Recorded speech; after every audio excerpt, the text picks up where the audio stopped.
Salut à tous, j'espère que vous allez bien. Dans cette vidéo, ce sera une vidéo technique. En fait, je suis allé m'entraîner à Usina des Campeões, donc l'usine des champions de Pedro Rizzo. Et donc, ils ont un cours tous les lundis de lutte livrée. Et donc, je suis allé là-bas. Et c'était une séance sur le travail de sortie du contrôle du dos.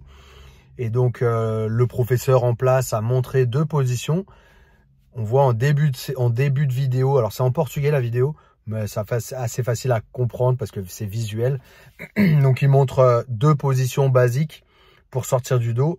Et moi, derrière, ils m'ont demandé de montrer deux positions. Donc, j'ai choisi deux positions où les directions elles sont différentes.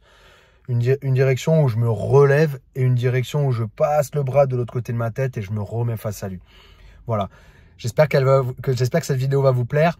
N'oubliez pas, si vous venez à Paris, à l'ENR Fight Club, où vous pouvez vous entraîner du lundi au dimanche. Et puis, si vous voulez vous entraîner avec moi à distance, fandecombat.com. Dans la description, vous avez une vidéo gratuite. Allez la récupérer juste après avoir vu cette vidéo. Allez, merci et bonne technique à vous. Ossa. Ok, donc là on arrive. Donc il m'a demandé de montrer la position, mais il voulait remontrer un petit détail sur ce qu'il avait montré juste avant. Donc en fait, le détail important quand on veut sortir du dos, c'est qu'il ne faut pas s'allonger directement sur le côté. Si on s'allonge directement sur le côté, il y a possibilité, ça sera beaucoup plus facile pour votre adversaire de vous étrangler. Donc c'est pour ça que lui, ce qu'il recommande, donc c'est Humberto, c'est de venir ici d'abord verrouiller avec le coude à l'intérieur, ce qui empêchera l'adversaire de venir utiliser ses bras. Enfin, en gros, c'est que son contrôle de seatbelt, là, de ceinture de sécurité, sera beaucoup moins fort. Donc, c'est de venir verrouiller avec le coude ici et de rentrer le coude à l'intérieur. Et là, comme je disais tout à l'heure, l'objectif, c'est d'abord de monter sur l'adversaire, enfin de s'allonger sur l'adversaire. Si jamais vous vous allongez sur le côté, ce sera beaucoup plus facile pour lui de vous finaliser. Donc mes coudes, ils sont pas ouverts, mes coudes, ils sont fermés. Je garde bien la saisie contre moi pour qu'il n'arrive pas à me soumettre. Donc là, c'est à moi de jouer. Donc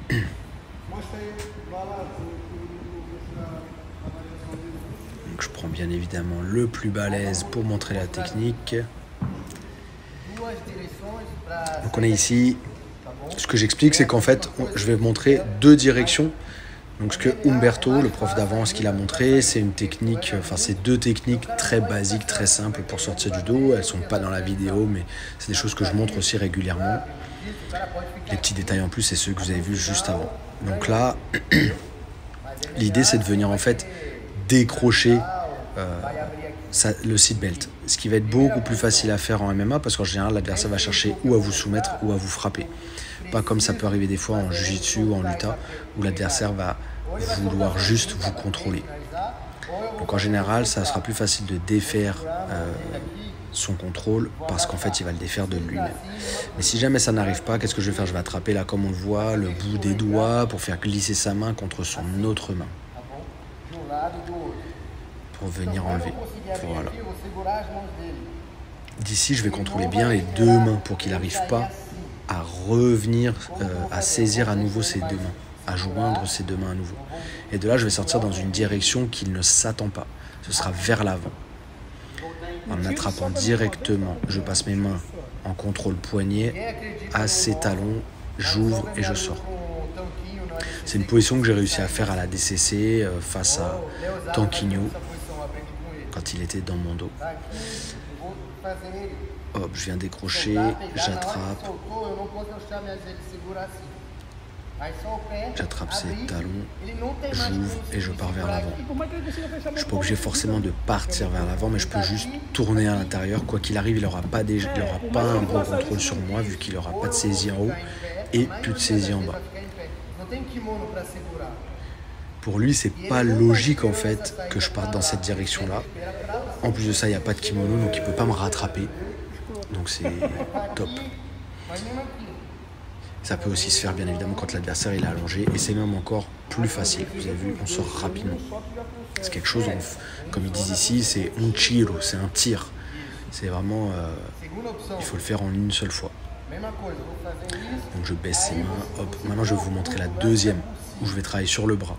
J'attrape comme son poignet comme une batte de baseball et je vais passer son bras de l'autre côté. Ce qui l'empêche complètement de revenir prendre le contrôle. De là, je ponte et je me remets face à lui. Je peux utiliser ma main pour venir prendre la demi-garde et même aller chercher en haut un triangle de bras. On ne voit pas très bien sous cet angle-là, mais c'est pas grave. L'idée, c'est surtout de sortir du dos.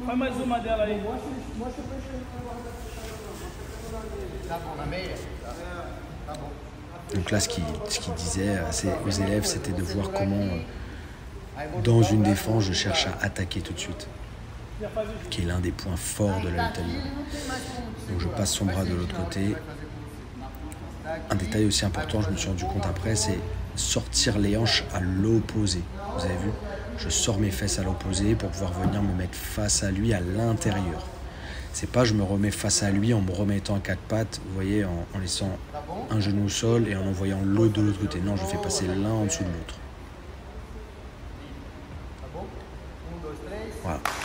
Voilà, je fais 1, 2, 3, taper dans les mains, mais ils n'ont pas l'habitude. Merci.